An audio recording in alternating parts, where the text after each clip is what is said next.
Welcome to Friday Fire with Dr. Keisha B. Spivey, where you discover how to live life on max in Jesus. Welcome to part 2 of Module 1. I know Module 1 probably sent you kind of on all kinds of thoughts as you were deep diving some of those questions and as you were doing your heart work. And we talked about your values, the things that matter to you in the first part.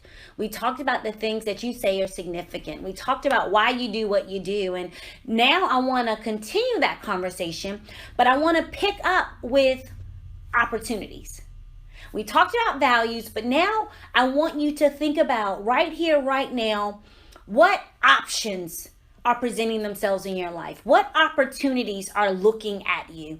You know, what opportunities to take advantage of the things that you listed as important, that make you happy, that bring you joy? What opportunities are presenting themselves in your life for you to connect the core values and the things that matter to you to it? So when you think about opportunities, what about time-wise?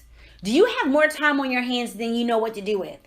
Or is your time so maxed out that there's no room to breathe? What do you have an opportunity to create time?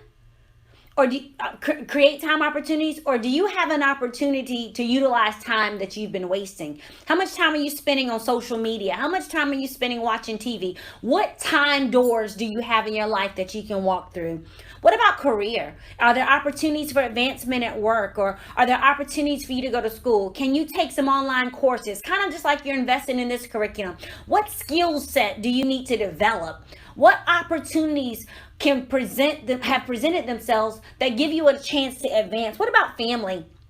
What about your family needs when it comes to your relationships, when your spouse or your children or your parents or your siblings? What opportunities do you have there? And what opportunities do you have financially?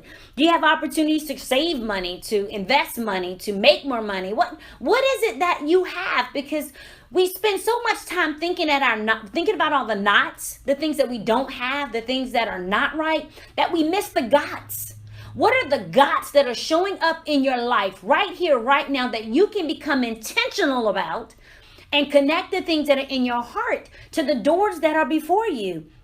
Yeah, you can think small, but I want to challenge you to open your mind up to think a little bit bigger, because you have current possibilities in front of you that you have not taken advantage of. You've overlooked. You're choosing to become intentional now, which means you got to open up your eyes, and you have to be willing to plant your feet in new territory. You have to be willing to expose yourself, become vulnerable, and take advantage of things that you've looked past. You know, your core values are the basis for your foundational beliefs. They're the way you think, but it's time to connect them to the opportunities. Because when your values and your opportunities and all those things start meeting, you see how you put purpose in action. What purpose looks like lived out. You know, people think purpose is this sweet, aha, baha, figure this out. No, purpose is a plan. Purpose is movement. Purpose is motion. So when you take the core values and you take your gifts and your talents and you take where you add value and you put them together and you put feet to those things and you begin walking them out, that is purpose. So then the question is, what do you do with it? What have you been doing with it? Have you been denying it? Have you been ignoring it? You know, these questions, I'm not asking them for them to condemn you. I'm asking them for you to get to a place of conviction, which will lead you to a place of commitment so that you can begin to make some changes in your life. It's time for you to begin to make room in your life for the things that you love. It's time for you to begin enjoying your journey. And again, we want to skip there, but you have to realize that the only way I can get to the place of enjoying my journey and doing the things that I love is to be willing to do some of the things that I don't want to do. And I may not love so much, I may not like so much, but I realize they're vitally a part of the process to obtain what I really want. In order for me to get to the desire, for me, let's real talk, I'm in the process of losing some weight. I have a birthday coming up. I gained a few additional pounds during the pandemic. They got to go. So my goal is to lose some weight. So that means for me, I want to look good in my clothes. I want to feel good. I want to be healthy. I want all my blood work to be great. I want all those amazing things to happen. That's what I want. But that also means I have to reduce eating some of the things that I won't. I have to work out more, be more aware of how much cardio I'm doing, be mindful of how many carbs I'm putting in my body. I'm having to do some things I may not want to do because I'm having to remember the things that I want most over the things that I want right now. So when you think about that with purpose, and you think about that with, starting a business or going back to school or writing a book or whatever that thing is, there are parts of it that you're not going to like that are going to allow you to do the parts that you do like. That's with anything. It's like a coin. It has two sides. You can't ignore the other side. They go together. So as you're looking through your life and you're taking an inventory of these core values and these opportunities, and you're looking at your calendar and you're looking at what you're working with, I want to challenge you on a couple of things. Two of my favorite words are maximize and minimize. Two favorite words, maximize. My slogan is do you to the max. Maximizing.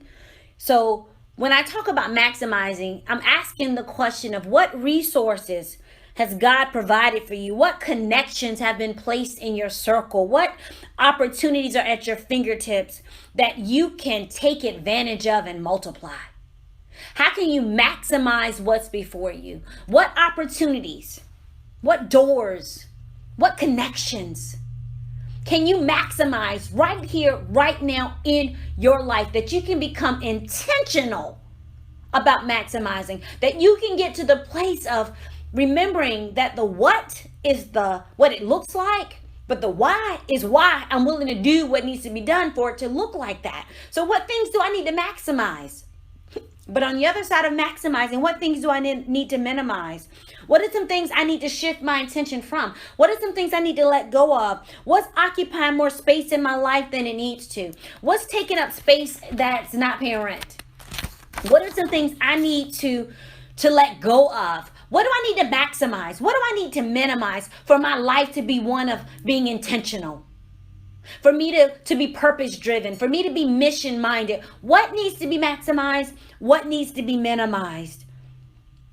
You got to start literally filtering your actions, your decisions, and your goals through the lens of purpose, through the lens of what, through the lens of why. You have to become more focused on where you're going, what you're aiming to accomplish, the why behind it. You got to think about what you're thinking about. I guess that's what I'm trying to say. You need to think about what you are thinking about. I wish by the time we finish all these lessons that everything in your life was going to be just aligned. Your money was going to be good. Everything was going to be great. That's not real. That's not real. You have to get to a place where you start making decisions, because there's so many things in your life that you can't control. There's so many things you can't fix. But you are 100% responsible for you. So that means I have to get to a place where I'm getting aligned, that I'm prioritizing my life, that I am protecting my time, that I am doing what matters most, that I am making the necessary changes so that I can enjoy my life. I'm doing what I need to do to be the best version of me. I'm being intentional about how I spend my 24 hours in a day, how I spend my 168 hours in a week, my 52 weeks in a year, my 365 total days. I am being intentional with them. And I'm living and doing what I believe matters. If you're still complaining about the same people and problems that you were complaining about 6 months ago, you got to change that. God's not going to change that for you. No one's going to change that for you. Your boss isn't going to change that for you. You have to change that for you. What has to happen is there needs to be a shift in your attitude. There needs to be a shift in your mindset. There needs to be a shift in the way you approach your day. There needs to be a shift in the way you approach situations. There needs to be a shift in the way you approach problems and projects. You need to shift that. If you're sitting here with a ton of unfinished projects and unfinished assignments, and you're doing a really good job of starting 1,000 things, but you're not finishing anything, you need to become intentional. You need to fix that. You need to put some parameters around your life that's going to help you move in the right direction and help you make better decisions. It's going to help you do what you need to do. You know, you need to create systems and plans. Look at it like this. You need to run your life like you're the CEO of it. If your life was a company and you were the CEO, should somebody fire you? Take a look. Think on that for a moment. Chew on that for a moment. Are you running your life like a business? Are you being about business? Or are you just drifting and floating through the process without any idea where you're going? No clue about the end result. Just like you just took off kind of floating. That's not living with a purpose. That's not living with the mission. That's not living with a vision. That's just sucking up good air. That's not allowing you to deposit and pour out what's been put on the inside of you. How many things are you saying yes to that you need to be saying no to? How many yeses are on your plate that are not even remotely connected to what you're supposed to be doing with your life? Something that I started doing a couple years ago is evaluating my yeses, because if a yes to you means a no to me regarding my purpose and my destiny, then I can't tell you yes. I had to learn how to filter my yeses through purpose. I had to filter my yes, not through whether or not I'm available or not, because I can have time available on my calendar, but it may not be available for it. If I committed to have a purpose-driven life and to do the things that matter most to me, to be intentional, to make sure that my why is fueling my what and not someone else's why. Because it's so easy to get caught up in doing what other people want done. And if you don't know what your why is, you will drift into somebody else's why lane.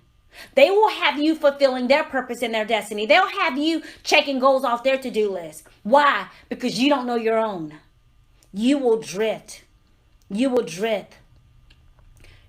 I said this, I believe, in session 1. It's no one else's job but your own to make sure you are enjoying your life.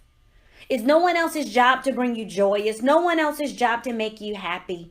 It's yours. And today, as we're talking about the why behind the what things are distracting you from that? What things are stealing joy instead of bringing joy? What things are robbing you of your peace instead of bringing you peace? If you don't change anything, how is that going to align with what you say matters? If you don't make any changes, if you don't adjust your calendar, if you don't adjust your thinking, what's going to change for your life? What's going to change? You know, every single one of us are in this place that we are. How we got there, whether it was by choice or by force, whether it was situations, whatever, it doesn't matter how you got here, but you are here and you got to ask yourself, now what? Now what? After I have evaluated my why, I need to think about my whats. And then I need to figure out which of those whats are true to my why and which one of those whats I need to let go of. I need to let go of. You know, the name of this course is I Dare You. I dare you to make some changes. I dare you to commit to creating a life that you love living. You should not have to take a vacation from life. You might need to take a vacation from some of the things that you're doing and just to get a change of scenery, to go get refreshed and refill, but your life should not need you to vacation from it. What does that say about your faith? What does that say about your God? Everything you are listening to right now and every question that you're asking yourself now comes back to your why. And it comes back to your purpose. May the fire on your altar never burn out.